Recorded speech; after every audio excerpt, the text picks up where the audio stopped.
Sveiki, šioje demonstracijoje parodysiu, kaip susivesti klientus į jūsų verslo valdymo sistemą.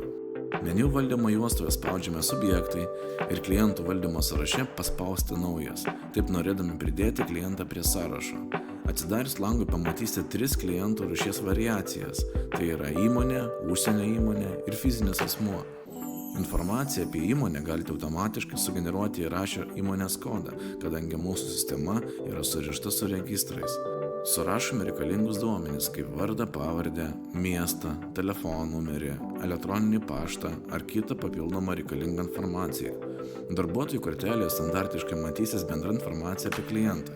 Papildomose skiltyse įtraukti skambučiai, adresai, bendri susirašinėjimai, kontaktai, pardavimai, dokumentai.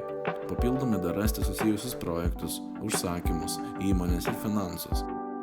Sugrįžę prie klientų skilties galite juos lengvai filtruoti pagal tam tikrus kriterijus – miestą, veiklą ar kitus bruožus. Taip pat galimas klientų importavimas iš Excel, tai leis greitai sukelti didelis kiekis klientų ir padės efektyviai migruoti iš kitų sistemų. Registrų bazėje rasti CRM sistemos moduliuose registrai. Tikiuosi buvo naudinga, gero naudojimosi.